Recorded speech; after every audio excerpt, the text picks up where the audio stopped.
رشد علم و ادبیات، شعر و شاعری عامل مهمی رشد جامعه با فرهنگ و تربیت نسل خودآگاه و خودشناس است. با توجه خاصه اساسگزار صلح و وحدت ملی، پیشوای ملت، پرزیدنت جمهوری تاجیکستان محترم امام علی رحمان در دوران صاحب استقلالی ساحه علم و معرفت، شعر و ادبیات و اهل علم و ادب که در ضمیر و ذهن انسانها مهر و صمیمیت به وطن، پدر و مادر، فرهنگ و مدنیت، اصل و تاریخ تمدن آفر پرورش و تربیت می‌نمایند، پیشرفته در زمینه چنین توجه و دستگیری‌ها، تدبیرها بهر قدرشناسی و صاحب منزلتی چهره‌های تابناک علم و ادب از جانب حکومت جمهوری تاجیکستان اندیشیده می شود. مقامات اجرایی حاکمیت دولتی ولایت سوخت با پشتیبانی از سیاست ادب پرورانه پیشوای ملت جهتی نائل شدن به هدف رشد علم و ادبیات در یک جایگی با بخش و شعبه‌های داخلدار در این سمت چاره‌بینی‌ها را عملی نموده، پیوسته زحمت و ایجاد شاعران و نویسندگان، قلمکشان و عالمان و جوانان ایجادکار را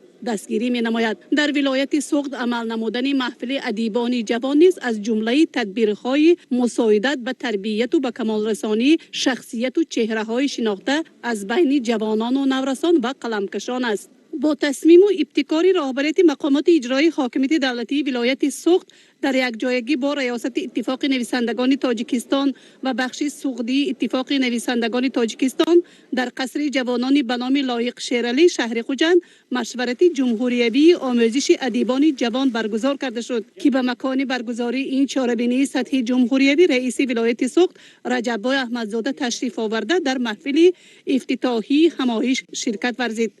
بسا رمزی است که مشورت آموزشی ادیبان جوان در قصر باشکوهی به نام لایق شیرعلی دایر گردید، زیرا 20 می برای کلی هواداران و شوقمندان شعر و نظم والای تاجیکی سنه مبارک و فرخنده روز میلاد استاد نظم تاجیک شخصیت تابناک علم و ادب تاجیک لایق شیرعلی است. مشورت آموزشی ادیبان جوان را رئیس شعبه سوقدی اتفاق نویسندگان تاجیکستان احمد جان رحمتزاد افتتاح نموده افزود که چهاربینی مذکور دوامی 4 روز از سنه 19 تا 22 می در ولایت سوخت جریان گرفته در کار آن راهبریت و اعضای اتفاق نویسندگان تاجیکستان، شاعران و نویسندگان، استادان و چهره‌های شناخته شعر و ادبیات، ادیبان و قلمکشان جوان از قلمرو جمهوری، ولایت‌های بدخشان و ختلان، ناحیه‌های تابع مرکز، شهر دوشنبه، شهر و ناحیه‌های پنجکند، عینی، کوهستان مسجد و دیگر شهر و ناحیه‌های ولایت سوخت اشتراک دارند. رئیس ولایت سوخت رجب احمدزاده اهل اشتراکداران محفل علم و ادب را به سوخت باستان خوش آمدید گفته تاکید نمود که محض با سیاست خردمندانه سرور دولت محترم امام علی رحمان بهر تحکیم پایه‌های شعر و علم و ادبیات که یک رکن مهم جامعه امروزه می باشد به طور منتظم تدبیرها اندیشیده شده برگزاری چهاربینی و آزمون‌های سطحی جمهوریوی از جمله فروغ صبح دانایی کتاب است، تاجیکستان وطنی عزیز من و غیره دلیل روشن ترغیب و تشویق شعر و ادبیات، نظم و نثر تاجیک در بین اهل جامعه و به این وسیله در ضمیر انسانها بیدار و تربیت نمودن شعر دوستی و شعرخوانی، بلند برداشتن ذوق و تفکر خودشناسی و خویشتن شناسی ملی است. در دوران صاحب استقلال قدر و قیمت سخنی والا بلند برداشته شده چهره‌های شناخته علم و ادب معرفی کننده هر یک ملتند. با دستگیری حکومت جمهوری تاجیکستان تجلیل گرفته شدن 110 سالگی استاد میرزا ترسونزاده و 80 سالگی نابغه سخن لایق شیرعلی نیز ثابتگری ارج گذاشتن نسبت به شخصیت و چهره‌های ناتکرار است که توسط ایجاد و فعالیتشان ملت تاجیک را همچون خلق تمدن آفر و تمدن ساز، صاحب معرفت و صاحب مقام، صلحجو و صلحخواه معرفی نموده در تربیت جامعه سهم معین گذاشتند. میرزا ترسونزاده و لایق شیرعلی، مومن قناعت، عبید رجب، بازار صابر، اسکر حکیم، کمال نصرالله، نظام قاسم، احمد جان رحمتزاد، گلنظر کلدی، فرزانه و دیگران باعث افتخار و عبرت بوده امروزها اکثر از آنها در تربیه و به کمال رسانی شاگردان، احیای سنت های شعر عالمگیر تاجیک، تحکیم پایه های زبان تاجیک نقش بارز دارند. همچنین گفته شد که همکاری مقامات اجرایی حاکمیت دولتی ولایت سوخت با اهل علم و ادب و ضیا و اتفاق نویسندگان گسترش یافته. طی 2-3 سال اخیر با دستگیری و مبلغ گذاری مقامات اجرایی ولایت تا 70 نامگو اثر و کتاب شاعران نویسندگان از جمله دیوان خواجه کمال، اثرهای عثمان عالم، ادیبه خوجندی، دداخان ایگمزاد، روشن ضمیر، از نشر برآورده تقدیم دوستداران و هواداران گردانیده شد و امروز حوزه ادبی سوخت خیلی قوی بوده. نقش و مقام مجله ادبی پیام سوخت در تربیت نسل جوان شایسته تحسین است. رئیس ولایت در ادامه بیان داشت که مقامات اجرایی حاکمیت دولتی ولایت در دایره تجلیل 30 سالگی استقلالیت دولتی مجموعه شعر و اثرهای 10 نفر ایجادکاران جوان را با عنوان شکوفه‌های استقلال به تب خواهد رسانید که الکی این اقدام آغاز یافته است. همچنین به افتخار این سنه فرخنده در مرکزی ولایت بینای نوی شعبه سوخته اتفاق نویسندگان تاجیکستان کاخ سخن قامت راست خواهد کرد. در ادامه چاره‌بینی رئیس اتفاق نویسندگان تاجیکستان شاعر خلقی تاجیکستان نظام قاسم از نقش و مقام محفل‌های ادبی جوانان ایجادکار یادآور گشته افزود که نتیجه چنین محفل و مشورت هاست که جوانان زیادی ایجادکار کشف و تربیت می‌یابند و سالهای آخر به سمت درامه‌نویسی و ادبیات پوبلیسیستی و ترجمه‌های بدیعی اعتبار ظاهر کرده شده. در نزد اتفاق نویسندگان تاجیکستان مرکزی ترجمه بدیعی تأسیس داده شده است. با نظر داشت سهم گذاشتن در رشد شعر و ادبیات تاجیک با قرار اتفاق نویسندگان تاجیکستان رئیس ولایت رجب‌آی احمدزاده با نشانی قدر سخن سرفراز گردانیده شد. در نوبت خود به نظام قاسم از نام مقامات اجرایی حاکمیت دولتی ولایت سوخت تحفه‌های خاطره‌ای تقدیم گردید.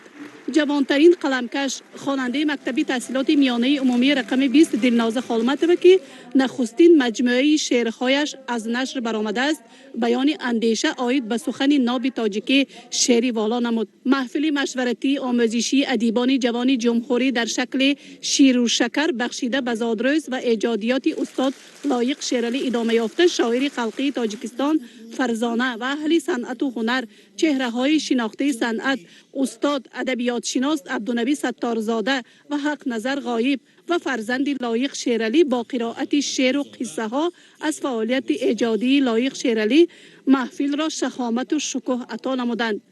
مشورت آموزشی در محفل های 80 بهار در قصر جوانان، محاکمه اثرها در سکسیه های نظم، نثر، نقد ادبی، دراماتورگی، ادبیات بچگان، اثرهای ادیبان ازبک زبان، محفل ایجادی شاعر ادیبه خوجندی، محفل ایجادی در دانشگاه دولتی حقوق بیزنس و سیاست تاجیکستان روزهای 21 و 22 می ادامه یافته نتیجه های آن جنبست کرده می شود. سرسلسله این جشن ها 110 سالگی استاد ترسونزاده بود که در تمام مملکت واسه جشن گرفته شد از جمله در ولایت سوخت و امروز تجلیل جشن استاد لایق در نظر داشته شده است. دیروز یک هیئت بزرگی اتفاق نویسنده از شهر پنجکند برگشتند. در اونجا جشن 80 سالگی استاد لایق شیرالی بسیار با حشمت جشن گرفته شد و در زمینه این جشن ها برگزار شدن مشورت ادیبان جوان کشور نیز رمزی است، چون که این چهاربینی اساساً در دوره استاد ترسونزاده با رسمیت در آمد معمول شد و تا امروز هر 2-3 سال این چهاربینی برگزار می شود و مقصد ما همین است که کار بزرگان ادبیات ما، کار استادان ترسونزاده، لایق شیرالی دیگرها دوام کند، نسل‌های نو وصف وطن و ملت و تمام مقدسات کشور ما را دوام دهند. در سالهای آخر خوشبختانه توجه و تشویق و ترغیب زبان و ادبیات معاصر تاجیک زیاد می شود و این علامت آن است که جامعه خب دیگر برای گذرانیدن این چنین محفل ها نیاز دارد، زیرا جهان معنوی خب سازندگان جامعه نو که جامعه